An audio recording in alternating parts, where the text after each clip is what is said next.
Assalamualaikum dan salam sejahtera. Berita perdana edisi Ahad 20 Disember 2020 bersama saya Kamal Firmansyah Kamaluddin. Dan saya Hazel Desmond. Kita ikuti paparan utama malam ini. Banjir Terengganu dan Kelantan semakin buruk. Beberapa sungai dilaporkan melepasi paras bahaya.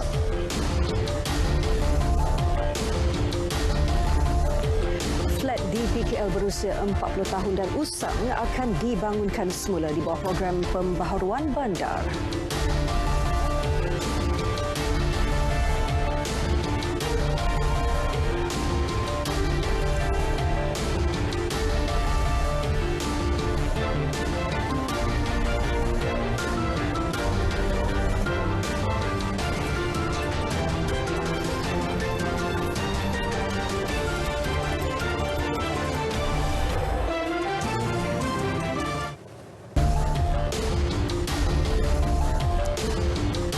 Mangsa banjir di pantai timur Semenanjung melibatkan Terengganu dan Kelantan semakin meningkat. Setakat pukul 7 malam, beberapa sungai dilaporkan melepasi paras bahaya.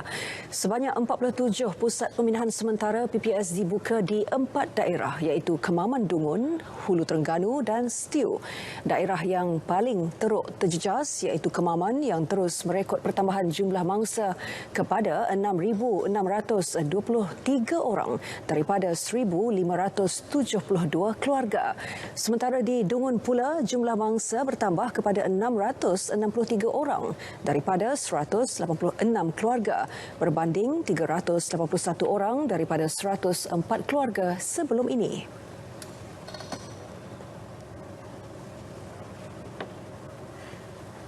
Di Kelantan, jumlah mangsa banjir semakin meningkat mencecah 1,312 orang daripada 467 keluarga dipindahkan berbanding 1,199 orang petang tadi.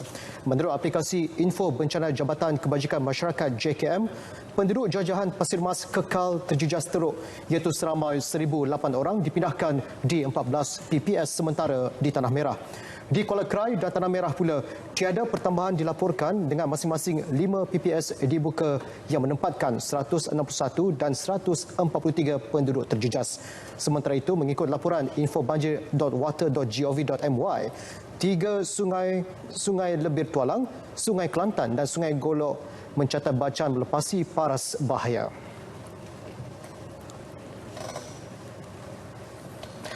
Dan untuk mengetahui perkembangan semasa banjir di Terengganu, kita bersama Azrul Faizal Jusoh di Kemaman.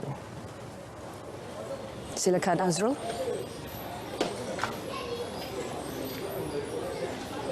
Kamal, Hazel, baik, kini saya berada di Sekolah Kebangsaan Bukit Mantuk, Kemaman, Terengganu. Bagi yang terkini, langsung kami bawakan perkembangan banjir di negeri Terengganu yang mana terus menunjukkan angka peningkatan sehingga malam ini. Dan untuk yang terkini di Terengganu mencatatkan penduduk yang terjejas seramai 7,927 penduduk berbanding pada sebelah petang tadi seramai 7,405 mangsa. Dan antara keluarga yang ditempatkan di seluruh PPS sebanyak 47 PPS iaitu sebanyak 1,856 keluarga berbanding pada petang tadi 1,786 keluarga. Dan ini antara yang boleh kami bawakan, itu antara PPS yang menjadi menunjukkan angka peningkatan, iaitu Sekolah Kebangsaan Bukit Mantuk, yang mana kampung berkenaan di sekitar sekolah ini dilaporkan terus dinaiki air. Dan ini kerana antara faktor yang menyebabkan air terus meningkat iaitu bertebangan air pasang besar dan juga air yang masih lagi turun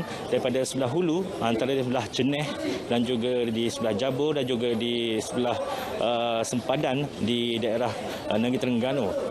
Dan untuk malam ini juga boleh saya kongsikan juga di Sekolah Kebangsaan Bukit Mantuk ini menempatkan seramai 643 penduduk terjejas, itu daripada 163 keluarga, yang mana ini terus menunjukkan angka peningkatan.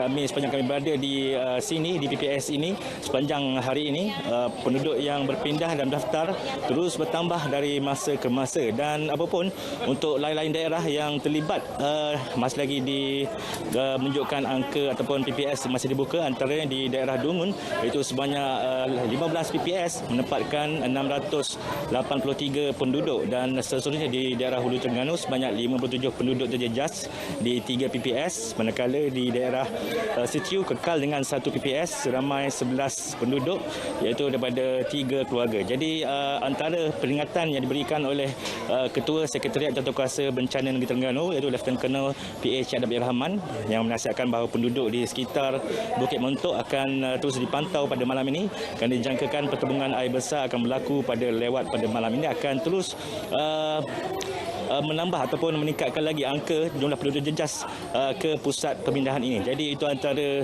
yang terkini di Kemaman yang masih terus dipantau dan diberikan perhatian oleh pihak berkuasa di negeri Terengganu. Jadi untuk sepanjang hari ini cuaca dikatakan ataupun diberitakan baik dengan sekadar mendung dan juga hujan sekali-sekala renyai dan juga lebat sekali-sekala, dan tiada lagi hujan lebat yang berterusan dilaporkan, dan ini apapun yang menyumbang untuk peningkatan penduduk. Diberitakan bahawa untuk waktu ini dijangkakan air pasang besar akan terus menjadi faktor untuk penduduk akan dipindahkan pada malam ini. Jadi itu antara situasi terkini di PPS yang boleh saya gambarkan pada malam ini, di mana penduduk terus diberikan peringatan tentang SOP sepanjang musim COVID ini, dan terus dinasihatkan untuk berhubung dengan pihak berkuasa jika ada sebarang masalah ataupun yang menyebabkan kecemasan. Jadi sekian untuk waktu ini. Terus kembali bersama Tugas di studio bersama dengan Hazel juga Kamal untuk berita seterusnya. Silakan. Baik, Azrul Faizal Jusoh, terima kasih. Dan ini pula nasihat daripada Ketua Polis Terengganu, Dato' Rosli Chet. Individu atau pertubuhan bukan kerajaan NGO dari zon merah COVID-19 tidak digalakkan datang ke Terengganu untuk menghantar bantuan kepada mangsa banjir. Buat masa ini, kekuatan gabungan tenaga 6,087 petugas dari 16 agensi masih mencukupi untuk operasi membantu dan menyelamat mangsa banjir di negeri itu. Dan bagi mereka NGO, terutama sekali NGO ni ramai pada masa banjir ni nak datang bantu dan sebagainya. Dan juga saudara mara yang luar daripada daerah ataupun negeri yang cuba masuk. Saya nasihatkan mereka, kalau mereka ni datang daripada red zone, please, kalau boleh tak perlu datanglah. Terutama sekali daripada red zone. Dan saya telah mengarahkan pihak OCPD supaya mengenal pasti mereka-mereka ni yang nak masuk ni ke kawasan-kawasan pusat perpindahan ni yang membawa bantuan ni, supaya pergi daftar kepada pejabat daerah ataupun di GKN dan juga ataupun di pejabat polis. Datuk Rosli berkata demikian kepada media selepas melawat penduduk terjejas banjir di PPS Sekolah Kebangsaan Bukit Mentok di Kemaman. Beliau turut menasihatkan pemandu kenderaan agar tidak meredah air banjir. Kadang-kadang dijangkakan air itu cetek, tapi air itu sebenarnya dalam. Sebab kita tengok air ni kan air keruh, air tak nampak.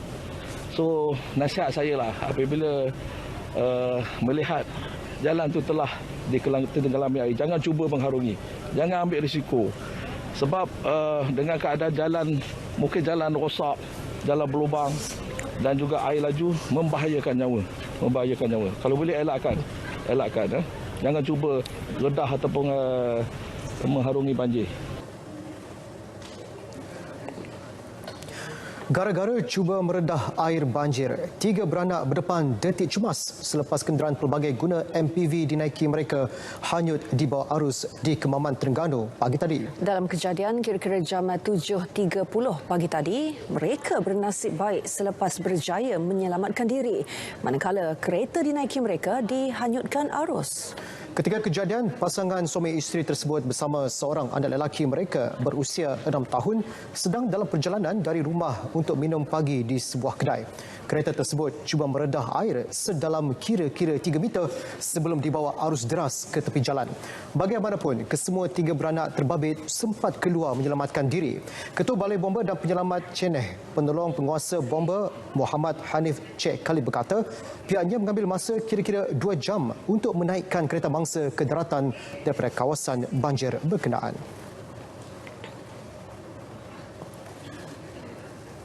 Untuk mengetahui keadaan cuaca malam ini dan esok, kita ke Jabatan Meteorologi bersama pegawainya Muhammad Nafizi Mat Nafiah. Silakan. Assalamualaikum dan salam sejahtera. Kita mulakan laporan pada malam ini dengan melihat keadaan cuaca semasa. Imej gambar radar menunjukkan keadaan cuaca hujan pada malam ini sedang berlaku di sekitar kawasan pedalaman negeri Perak, Pahang dan juga Selangor, dan keadaan hujan ini dijangka akan berterusan sehinggalah lewat malam nanti. Manakala keadaan hujan yang berlaku di kawasan-kawasan sekitar pantai timur Semenanjung sejak beberapa hari lepas kini sudah pun mulai reda. Kita lihat pula tinjauan cuaca untuk negeri Sabah dan Sarawak. Dilihat keadaan cuaca hujan lebat dan ribut petir juga pada malam ini lebih tertumpu di sepanjang kawasan pesisir pantai barat negeri Sabah, termasuklah di wilayah Persekutuan Labuan.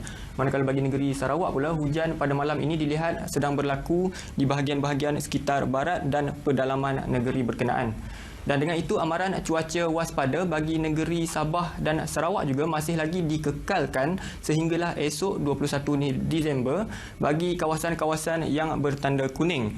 Dan keadaan hujan lebat dijangka masih lagi mampu untuk berlaku di sekitar kawasan-kawasan berkenaan.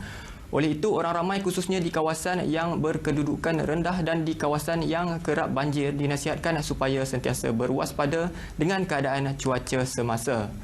Selain dari itu, amaran angin kencang dan laut bergelora juga masih lagi dikekalkan melibatkan perairan-perairan di sekitar rantau negara. Dan keadaan ini adalah berbahaya untuk sebarang aktiviti perkapalan, perikanan, bot-bot kecil serta aktiviti sukan dan rekreasi laut yang lain. Dengan kelajuan angin yang boleh mencecah sehingga 60 km sejam dan juga ketinggian ombak yang boleh mencapai 4.5 meter.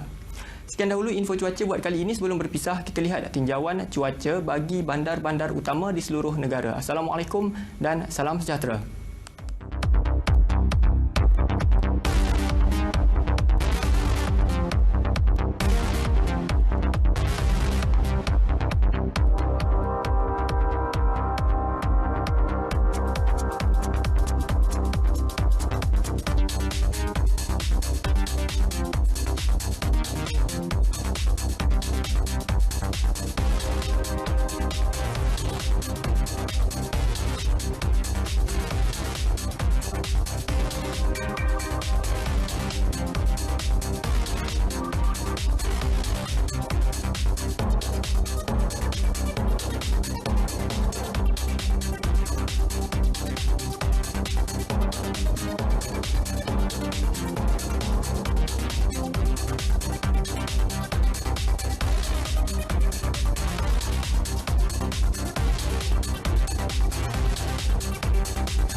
Bertemu kembali.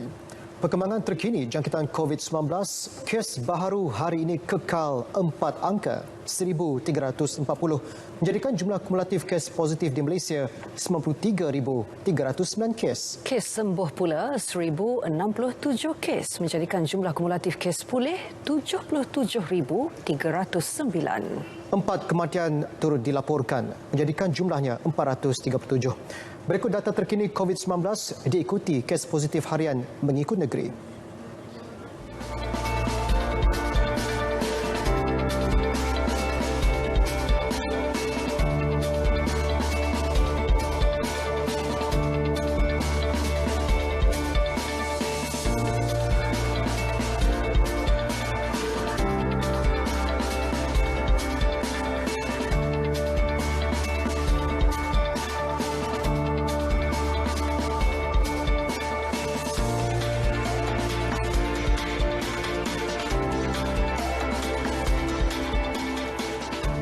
Tiga kluster baharu dikenal pasti hari ini. Kesemuanya merupakan kluster di tempat kerja.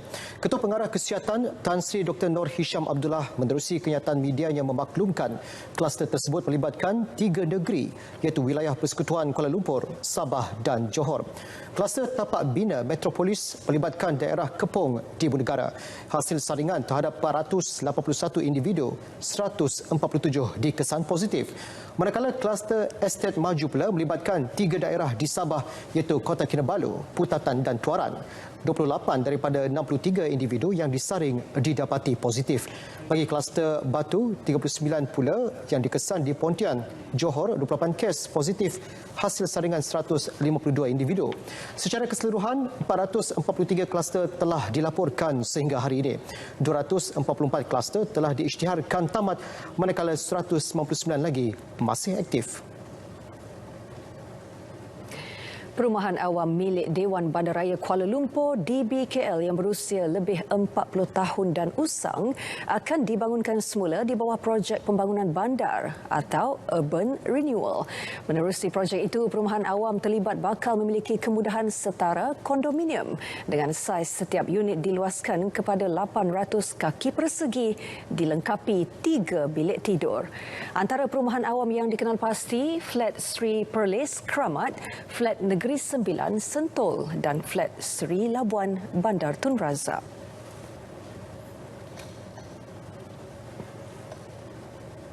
Bandaraya telah saya minta dan mereka telah pun menyiapkan satu garis panduan dasar di mana kawasan-kawasan yang kita anggap dalam bahasa perancangannya dilapidated atau kawasan yang rundown, lama, buruk, usang, kecil, overcrowding, ya, untuk kita bangunkan semula. Kita buat urban renewal dan kita telah menyiapkan beberapa garis panduan untuk memberikan galakan dan membantu private sector bersama-sama dengan bandaraya.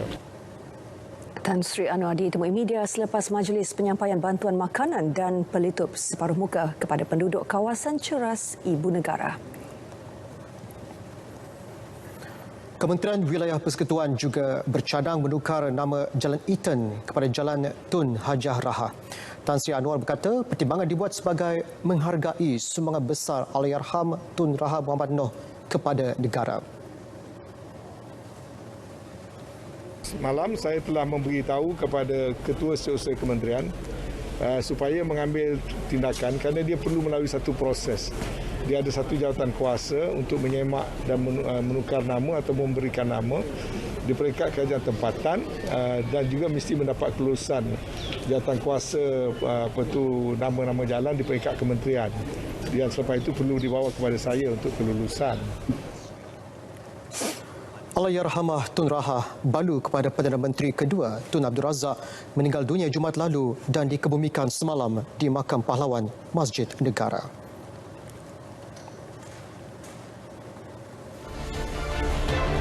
Ugutan bunuh ke atas Ketua Polis Johor sedang disiasat. Paparannya seketika nanti. Teruskan bersama berita perdana.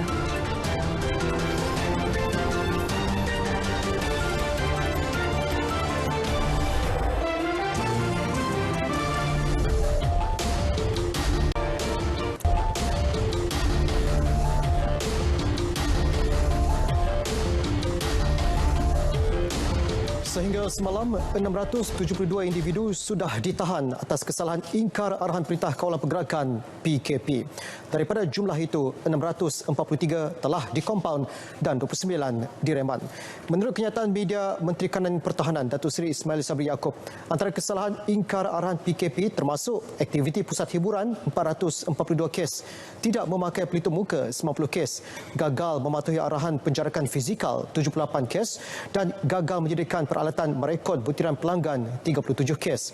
Pada masa sama, operasi benteng menahan 83 pendatang asing tanpa izin parti dan 1 tekong serta merampas 3 kenderaan darat semalam.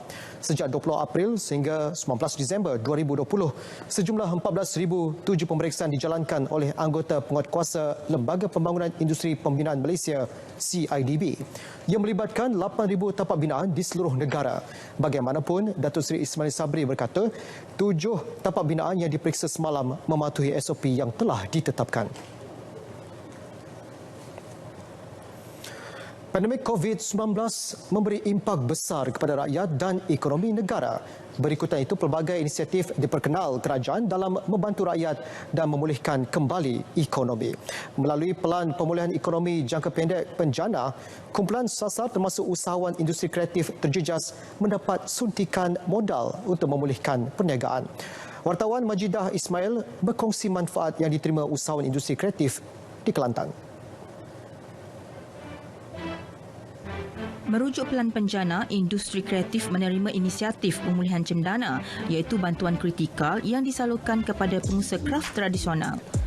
Inisiatif berkenaan berupaya menggerakkan kembali aktiviti serta perniagaan industri kepada penggiatnya sekaligus kembali menyumbang kepada ekonomi setempat. Alhamdulillah lah, boleh juga kata segar balik lah. Dan saya berterima kasih lah pada Kementerian Pelancongan dan Kraftangan Malaysia sendiri memberi kepercayaan dan pada saya lah. Dan menerusi inisiatif itu juga, beliau mengakui produk rotan dan anyaman buluh Ayu Craft ini kini semakin mendapat tempat dalam pasaran di seluruh negara. Bagi pengusaha batik pula, mendapat naungan Koperasi Serbaguna Pembatik Kelantan Berhad, mereka turut berupaya menganjurkan kursus kemahiran.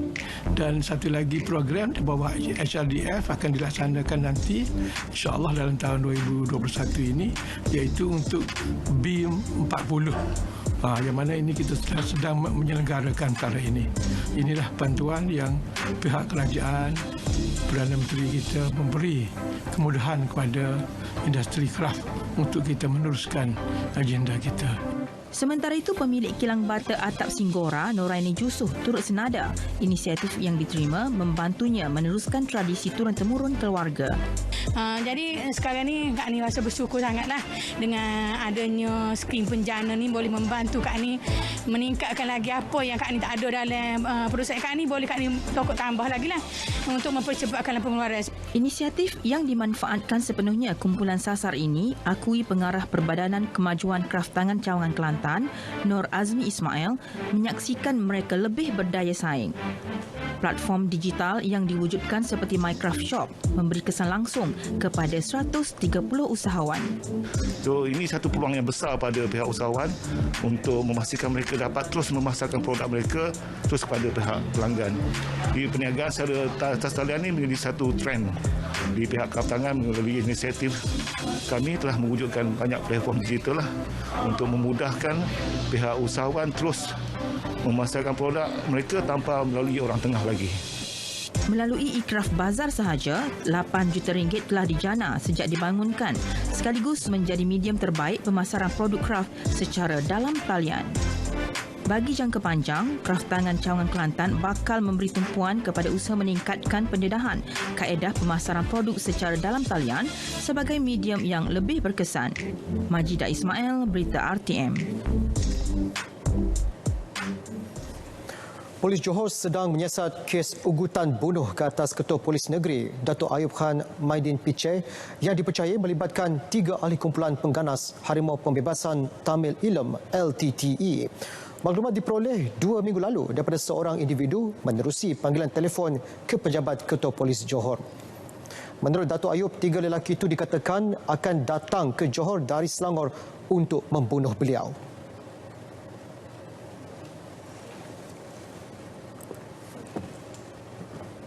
Saya tak pasti, isu terbaru tak ada kaitan dengan saya dah, sebab saya pun dah meninggalkan Bukit Aman, Ketua Penolong Pengarah Kantor Terhadap sejak Februari tahun ini, tuan-tuan. Saya tak buat lagi isu-isu keganasan. Saya tak tahulah kenapa isu ni ditimbulkan kembali. Mungkin ada ura-ura yang mengatakan LTTE nak dikeluarkan daripada senarai pengganas kita lah, yang dikeluarkan oleh KDN. Saya tak pasti. Mungkin ada pihak-pihak tertentu cuba mengambil kesempatan, mungkin juga.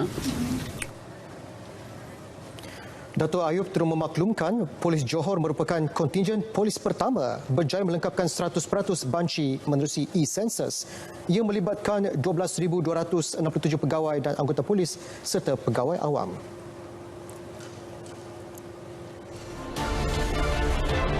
Kerajaan jamin keadilan untuk keluarga Muhammad Adil. Laporannya seketika nanti.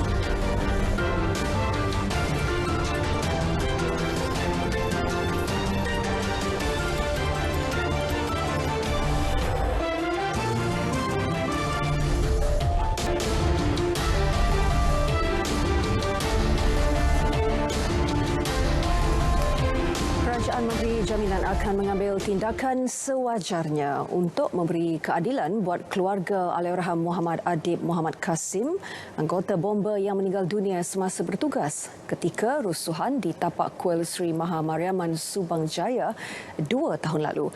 Menteri di Jabatan Perdana Menteri, Parlimen dan Undang-Undang, Datuk Taqiyuddin Hassan berkata, ketika ini Jabatan Peguam Negara masih menunggu hasil siasatan polis yang kini di peringkat akhir sebelum tindakan seterusnya dapat diambil.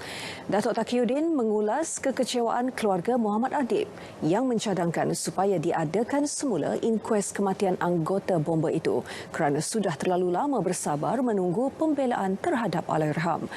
Pada 27 September 2019, Mahkamah Coroner memutuskan kematian Muhammad Adib disebabkan perbuatan jenayah yang dilakukan lebih 2 atau 3 individu tidak diketahui. Jadi oleh kerana verdik tu kata orang-orang yang tidak diketahui sebab terlalu ramai orang tu menyebabkan tindakan mahkamah tidak boleh dibuat. Dan atas dasar inilah saya dipahamkan bahawa Peguam Negara meminta pihak polis membuat siasatan lanjut, dan apabila polis membuat siasatan lanjut, saya dipahamkanlah bahawa pihak polis recommend supaya diadakan satu inquest yang baru. Itu yang saya dipahamkan.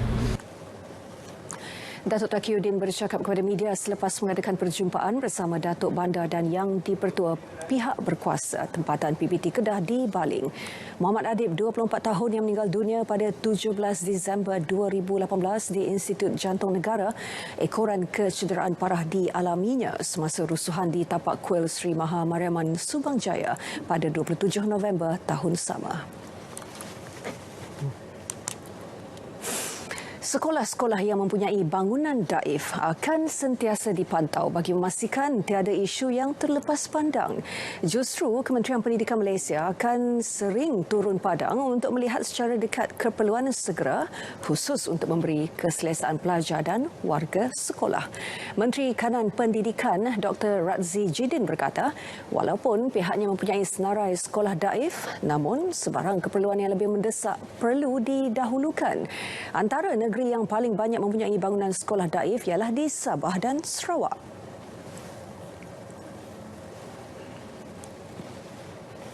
Jadi sebab itu pemantauan yang berterusan perlu dibuat dan pihak kementerian sentiasa mengambil pendekatan bahawa kita memantau dan berdasarkan keadaan pemantauan yang dibuat, kita akan susun prioriti yang mana akan diberi tumpuan terlebih dahulu. Terdahulu, beliau menyampaikan sumbangan kelengkapan sekolah kepada pelajar terpilih di Pusat Khidmat Ahli Dewan Undangan Negeri Adun Bukit Kayu Hitam di Napoh Jitra, Kedah. Terdahulu dalam ucapannya, beliau berkata KPM sentiasa melihat pendekatan atau kaedah yang boleh dilaksanakan dalam memastikan semua pelajar mendapat kualiti pendidikan yang lebih baik. Susulan dakwaan wujud penglibatan orang dalam daripada Persatuan Peniaga yang menguruskan kemasukan warga asing untuk berniaga secara haram di Pasar Borong sekitar Ibu Negara. Menteri Wilayah Persekutuan Tan Sri Anwar Musa berkata, tindakan tegas menyenarai hitam pemegang lesen perniagaan yang menyewakan lesen itu kepada warga asing akan diambil bersama rampasan serta-merta dokumen terbabit. Saya perlu maklumat. Kita telah tetapkan garis panduan yang jelas dan saya dah beritahu kita tak akan berkompromi kalau pemegang lesen dia sublet kepada warga asing. Maka mereka akan di blacklist dan dirampas serta-merta. Tan Sri Anwar meminta orang ramai mempunyai maklumat mengenai kegiatan tersebut agar melaporkannya kepada SPRM atau DBKL. Sebuah akhbar tempatan melaporkan ada wakil Persatuan Peniaga yang mengenakan caj sehingga RM3,000 sebulan kepada warga asing untuk mendapatkan ruang niaga berhampiran tapak sementara Pasar Borong Harian Selayang. Ili Najwa Sadiq yang berkahwin dengan Kapten Hoki India Manpreet Singh Pawar akan dipanggil bagi mendapatkan penjelasan berhubung status agamanya. Timbalan Menteri di Jabatan Perdana Menteri Hal Ehwal Agama Ahmad Marzuq Syari berkata perkara itu akan dilakukan selepas Najwa pulang ke tanah air. Mengikut maklumat awal yang kita dapat daripada sumber yang menyampaikan kepada kita bahawa beliau masih lagi seorang Muslim. Kita memahami kegusaran masyarakat kalau benar ianya pengantin itu bukan Islam ataupun wanita itu mana-mana wanita lah yang murtad ataupun berlaku kes-kes sebegini, ia sangat sensitif kepada masyarakat dan kita faham. Beliau bercakap kepada media selepas Majlis Agihan Bantuan Musim Tengkujuh kepada nelayan dan petani Dun Panco di Pengkalan Cepa, Kota Baru, Kelantan. Majlis perkahwinan Ili Najwa Sadiq dan Manpreet Singh Pawar berlangsung di Punjab, India, Rabu lalu.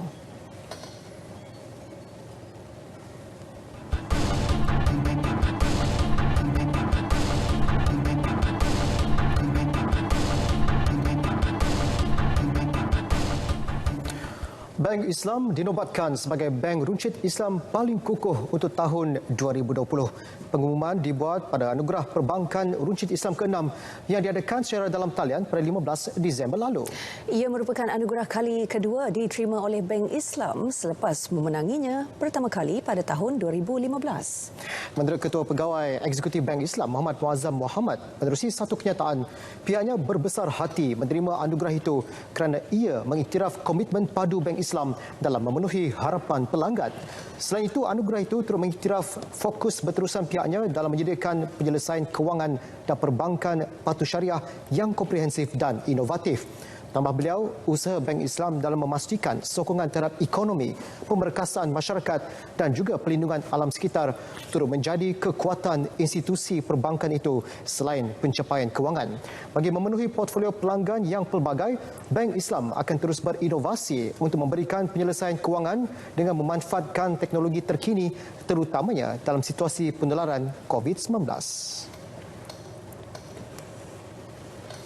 Prasarana Malaysia berhad membuka tawaran istimewa pakej My 30 plus 30 beli 1 percuma 1 bagi pembelian pas perjalanan tanpa had My 30 bermula esok sehingga 31 Mac depan. Prasarana memaklumkan pengguna perkhidmatan tren dan bas Rapid KL boleh menggunakan pakej percuma itu untuk pembaharuan pada bulan berikutnya dan tempoh pendebusan adalah antara 15 Januari dan 31 Mac. Pengguna boleh membuat pembelian My 30 di semua kaunter khidmat pelanggan di stesen LRT, MRT, monorail dan bas transit pantas BRT di samping 8 hub bas terpilih iaitu di Pasar Seni, KLCC, Seksyen 2 Shah Alam, Greenwood, Sri Nilam, Sunway Pyramid, Pearl Point dan Puchong Utama. Urusan penebusan bagi kempen ini bagaimanapun hanya boleh dibuat di 2 lokasi iaitu sayap timur stesen KL Central dan di hub bas Pasar Seni. Bagi mempromosi kempen ini, prasarana akan menggunakan paparan skrin dalam tren LRT, monorail dan juga bas di samping platform pengiklanan lain di stesen dan media sosial kendalian Rapid KL. Pas perjalanan tanpa had My 30 membolehkan warga Malaysia menggunakan perkhidmatan pengangkutan awam rel dan bas Rapid KL berulang kali tanpa had untuk 30 hari dengan hanya berbelanja RM30. Skim Satu Pelajar Satu Perniagaan di bawah Suruhanjaya Syarikat Malaysia SSM telah memberi manfaat kepada lebih 65,000 pelajar institusi pengajian tinggi awam dan swasta. Ia melibatkan geran berjumlah RM3.92 juta yang dimanfaatkan sejak inisiatif itu dimulakan pada tahun 2017. Timbalan Menteri Perdagangan Dalam Negeri dan Hal Ehwal Pengguna, Datuk Rosul Wahid menyeru pelajar institusi pengajian tinggi supaya mengambil peluang mendaftar perniagaan dengan SSM. Menerusinya, mereka akan dikecualikan daripada dikenakan sebarang fee. Usaha SSM ini untuk memupuk minat dan melahirkan lebih ramai usahawan dalam kalangan pelajar institusi pengajian tinggi yang menyediakan peruntukan geran RM10 juta dalam tempoh 10 tahun. Bermula daripada tek tanam. pelajar IPTA, IPTAS dan juga kolej kemahiran supaya berdaftar dan selagi gerang ini ada, kita beri pendaftaran secara percuma. Dan untuk makluman, sekatu pendaftaran SSM charge biasanya RM70. Jadi dengan ada gerang ini, pelajar-pelajar ataupun usahawan ataupun graduan yang ingin membuka perniagaan, maka diberi secara percuma saja. Datuk Rosol ditemui media selepas melakukan lawatan dan pemeriksaan pematuhan perniagaan bersama SSM Terengganu dan KPDN HEP Negeri di KTCC Mall, Kuala Terengganu.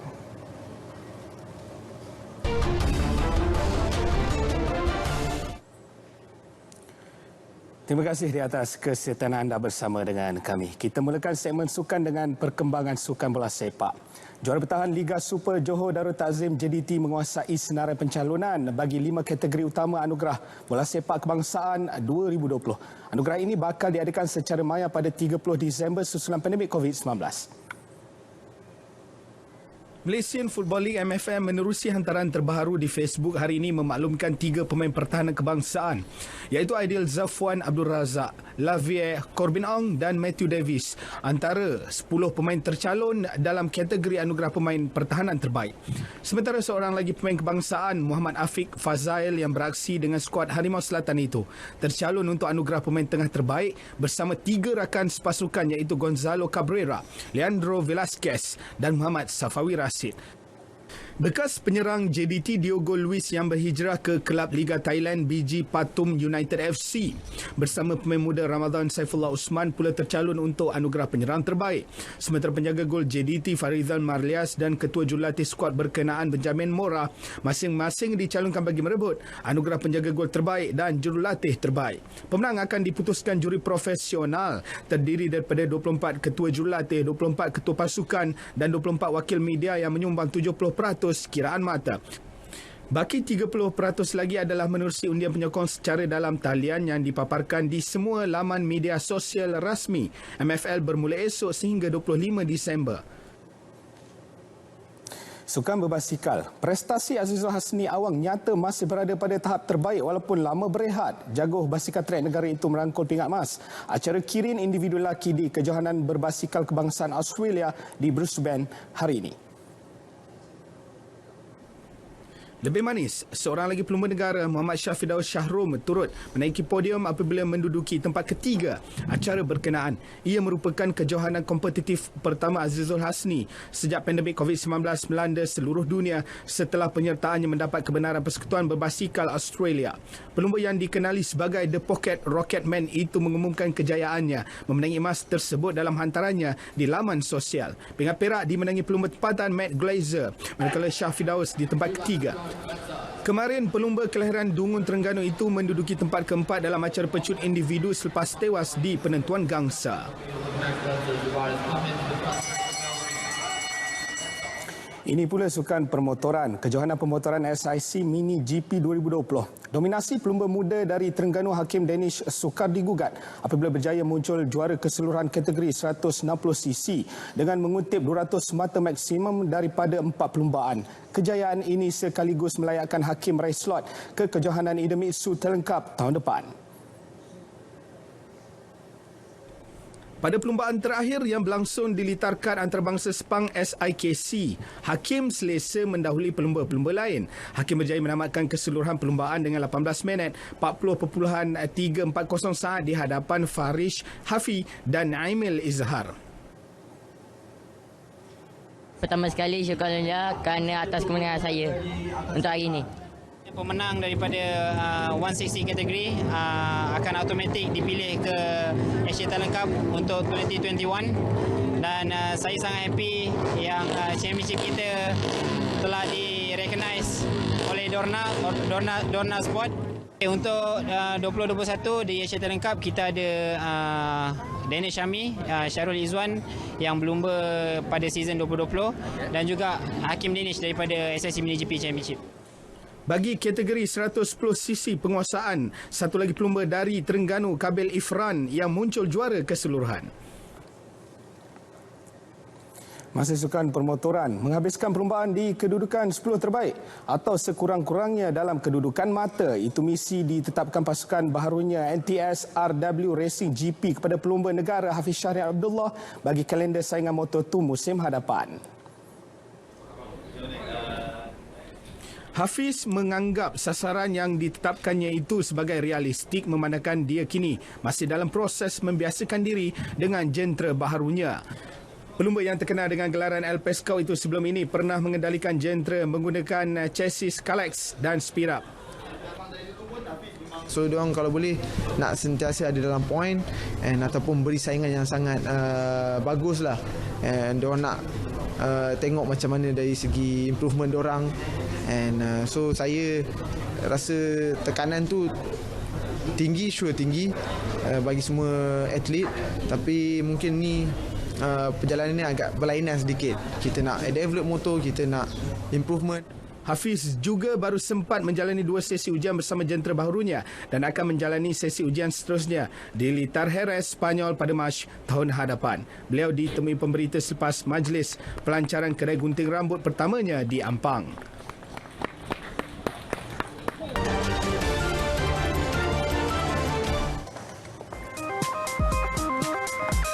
Kanak-kanak perempuan berusia setahun ini ditinggalkan bersama neneknya ketika kedua ibu bapanya keluar bekerja di bandar lain yang jauhnya 5 jam perjalanan. Bagaimanapun, keadaannya di rumah sering diperhatikan Chang, suami isteri, menggunakan kamera litar tertutup. Rakaman yang menunjukkan kanak-kanak ini berdiri di depan pintu memanggil kedua ibu bapanya balik sambil menunggu mereka memberi respons amat menyentuh perasaan.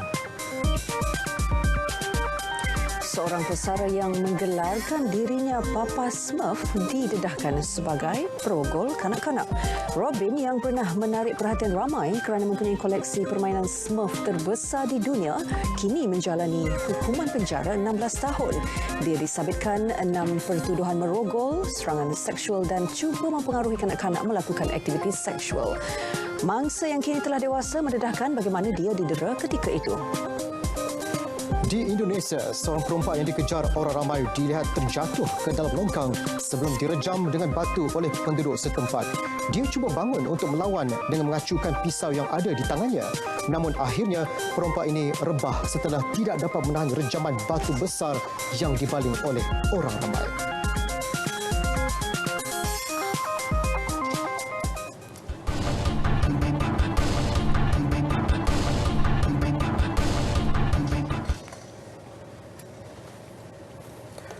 Selepas lebih 5 tahun menyepi, penyanyi Nomad tampil dengan buah tangan terbaru berjudul Tanda Setia. Lebih istimewa, single keempat itu merupakan ciptaan sepenuhnya Nomad atau nama sebenarnya Nur Muhammad Alif Ayub. Lagu tersebut diinspirasikan daripada sebuah drama lama yang mengusik jiwanya sehingga mengilhamkan melodi dan lirik yang indah. Biarpun dicipta 5 tahun lalu, penyanyi kelahiran Terengganu ini mengakui lagu tersebut masih relevan untuk disampaikan sehingga kini. Berbalik kepada lagu-lagu yang evergreen sekarang tu masih lagi boleh kita dengar sampai sekarang. Saya mengharapkan itulah dan selain daripada itu apabila saya kompos satu lagu, saya buat satu lagu which is dengan melodi dengan lirik itu sendiri dan saya akan purpose kepada management saya di mana saya tak tahu macam mana current music dalam Malaysia. So mereka yang lebih pakar, diorang yang tahu A&R, diorang tahu PR, diorang tahu how to market dia punya produk. So saya ada bagi beberapa lagu dan mereka which is saya punya management telah memilih lagu Tanda Setia, alhamdulillah, dan Tanda Setia pun adalah saya punya favourite. So alhamdulillah, so daripada situ mungkin diorang nampak ada sesuatu benda yang dia boleh figure di mana masih relevan, insyaAllah masih relevan dalam industri. Mencipta populariti dengan lagu Tetap Menantimu sebelum ini, Nomad mengharapkan Tanda Cinta turut memberi impak serupa. Okey, memang semua setiap apa yang kita lakukan mesti kita nak ada satu penghargaan yang sangat tinggi. Tapi untuk saya selepas comeback ni saya tak tahu lagi macam mana dia punya environment dalam penerimaan dalam Tanda Setia ni. Tapi saya mengharapkan lagu ni diterima ramai dan ini adalah salah satu titik permulaan bagi saya yang baru di mana saya telah 5 tahun tak ada dan inilah hadiah saya untuk pendengar-pendengar Tetap Menantimu itu di mana ini hasil sepenuhnya daripada saya. Inilah hati saya, inilah hasil kerja saya dari segi composition of melody, dan saya mengharapkan orang boleh terimalah tanda setia ni. Penyanyi yang pernah memenangi anugerah nasyid IKIM FM 2014 ANI menerusi lagu Tangisan Sebatang Tamar, Dakmi meminta penyanyi nasyid jangan berasa terlalu selesa. Malah beliau turut mengingatkan para pencipta lagu nasyid agar sentiasa tampil dengan karya bermutu pada masa akan datang. Menurutnya, kini industri nasyid berkembang selaras dengan kebanjiran ramai pendatang baharu dalam industri itu. Namun bagi mengembalikan kegemilangan nasyid seperti tahun 90-an, usaha yang berterusan perlu bagi memastikan setiap karya memenuhi penanda aras yang sesuai. Dakmi berkata demikian ketika mengulas mengenai Anugerah Nasyid Malaysia ANAM 2020 yang bakal berlangsung 27 Disember ini di TV1. Kita tengok tak ada platform secara khusus sebenarnya kan. Dia banyak dia campur-campur, jadi orang-orang macam dalam nasyid ni ada banyak golongan yang baru naik, golongan yang memang dah establish, golongan yang separuh establish. So bila ada benda khusus macam tu, semua orang boleh masuk ikut kategori masing-masing punya kebolehan. So kita rasa lepas itu dia dapat berkembang dari sudut dia punya kualiti, berkembang dari sudut dia punya pencapaian ekosistem dia, ekosistem nasyid ni sendiri. Lepas tu dia demografi dia, peminat kan, dia dapat kembangkan lagi macam tu. Dan juga perniagaan lah. Berita perdana edisi 20 Disember berakhir di sini. Banci Penduduk dan Perumahan Malaysia 2020 secara dalam talian atau e-census dilanjutkan sehingga esok 21 Disember. Tunaikan tanggungjawab anda demi negara tercinta. Layari mycensus.gov.my untuk maklumat lanjut. Dengan itu, Assalamualaikum. Salam sejahtera.